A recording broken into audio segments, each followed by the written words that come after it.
John Zanis, Evan Lazar here. It's over. That's it. Patriots have wrapped their draft, Evan. They took their final selection, 7-242. And what do you know? Receiver. Finally. Everyone is happy. Rejoice, everyone. There was rejoicing. Tre Nixon, UCF, a burner. Not a guy who can run. Not anybody that was really on anybody's draft board. Not on anybody's best available, just kind of a flyer for a guy they liked. And there you have it. Tre Nixon is the first wide receiver taken in the last 2 years by the New England Patriots. So everyone at home whining and complaining, they don't draft receivers. Well, there you go. Tre Nixon, seventh round pick. Tell us what you know about him. So when I watched Jacob Harris, his teammate, who is somebody that checked a lot of Patriots boxes as well, there was this other wide receiver named Tre Nixon who popped off at times. And you're like, okay, well, the other guy can play too. Is this guy draft eligible? And that's how you sort of get into some of these guys.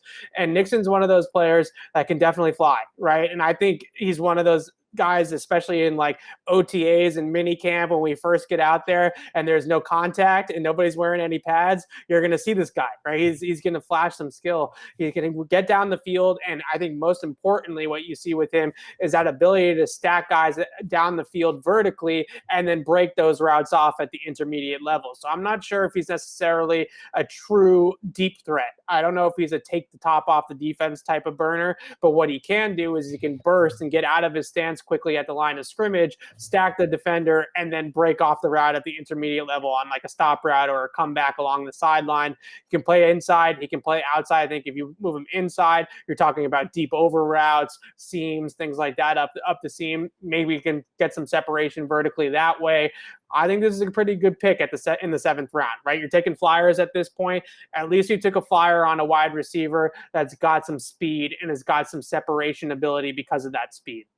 Yeah, and that's that. Whether or not someone drafted at this point in the draft can help you or not, it remains to be seen. It's a flyer. It's not much different than an undrafted free agent. You know there's going to be some of those as well. Another name or two out there that might have enticed you a little bit more? Well, I really liked Cade Johnson from South Dakota State. Yeah. I believe he went undrafted. We're a couple of picks away from the end of the draft. He might end up sneaking in here at the back half of the seventh round. I thought he was going to get drafted. I thought the Patriots would be interested in him as sort of that shifty Julian Edelman, Danny Amendola, Wes Welker type of slot receiver. But the one thing that Cade Johnson doesn't have that Nixon presents for you is speed. You know, he's not a downfield burner. Right. He's not a guy that's going to challenge defensive backs with his speed. It's more about that short area agility. So obviously they were looking for a little bit of a different type of wide receiver at this stage of the draft that could create some acceleration, create some burst off the line and get up the field. They haven't re-signed Damiere Byrd yet, so they obviously feel like maybe they need to replace that speed element a little bit. The one knock on Nixon that you can have concerns about is the hands. He did have quite a few drops in some of the games that I was able to watch, so that's a little bit of a concern. But at this point in the seventh round, there's obviously going to be issues with the player, right? He's not going to be a perfect prospect this far down the board. Okay, and so just to put a bow on it here, let's take a look at the whole board here. Here's all 7 picks the Patriots made. Mac Jones, of course, we know. Barmore traded up to get him. D-tackle also out of Bama. Ronnie Perkins, Oklahoma. Ramondre Stevenson. Linebacker Evan Love, Cameron McGrone. In the box, sort of safety, Joshua Bledsoe out of Missouri. William Sherman, a tackle/guard, out of Colorado. And then here we go, Tre Nixon. Tackle and receiver and corner were a couple of things you wanted them to address. Didn't really do. I mean, they hit it very late. Those are a couple of areas you thought maybe they could have, should have, would have picked up a player or two. Did you leave this draft feeling mainly good or thinking, could have maybe done a couple things different? Look, at the end of the day, they got the quarterback. And I think we all have to look at it and say they got Mac Jones. They got a quarterback that we can all commit to as a quarterback of the future type of prospect. And let's see what happens from here with all the rest of the picks. I think Barmore's a really good pick as well. Those two off the top of the draft I think those guys are going to be contributors for the team. Beyond that, it's the draft, right? Anybody picked outside the top 75 players, top 50 players, we'll see what happens. Roll. Yep. Right. But in terms of Barmore and Mac Jones, I really like what they did. And I don't think you can have any major quibbles with this draft when you draft the QB, right? That you came into this draft needing to find a quarterback. A huge need, right? Yeah, it's the most glaring need on the team by far. Everything else was secondary to that, and they came out of it with Mac Jones. Maybe you wanted Justin Fields, but I still think that the rolling the dice on Mac Jones at 15 was a whole lot better than Kellen Mond or Kyle Trask or Davis Mills or Jamie Newman or any of those guys. And that's the thing. And I think for a matter of perspective, it was, just this, huge elephant in the room. It had to be addressed. It had to be addressed, whether you took one somewhere in the draft or later. If you take one in the second round or, early third, massive question marks whether that person can come in, even be better than the two quarterbacks that you currently have on the roster. I don't know if Davis Mills is better than Jarrett Stidham. That's what I mean. You don't even know wrote about him.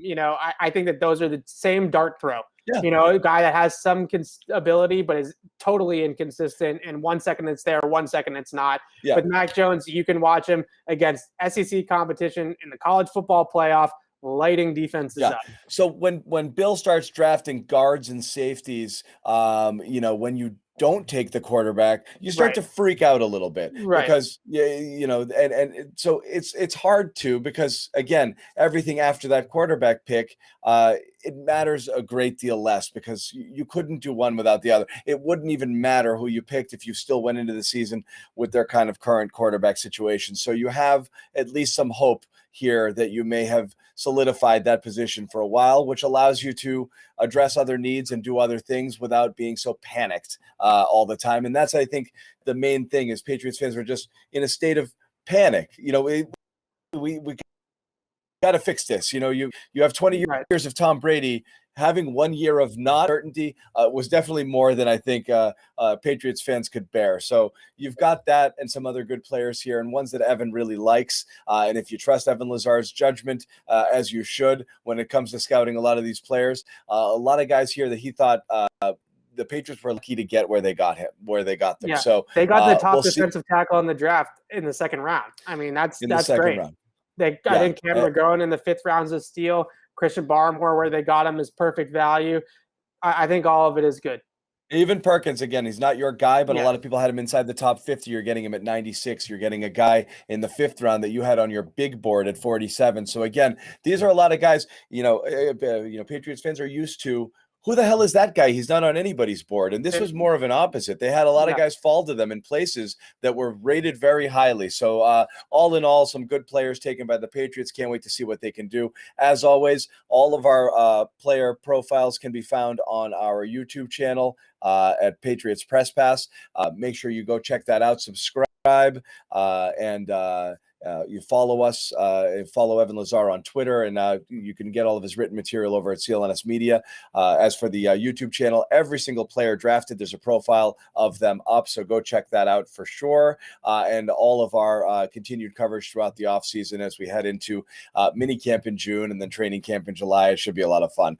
Thanks for joining us this entire NFL draft. It was a blast. Hats off to Evan Lazar, who's the hardest working guy in the business when it comes to this stuff. And he's been doing the work. He's been, you talk about do your job. He's been doing the work the entire time since January on, studying film on all of these guys. He's going to have a lot more analysis. So make sure you keep it with us. Again, thanks for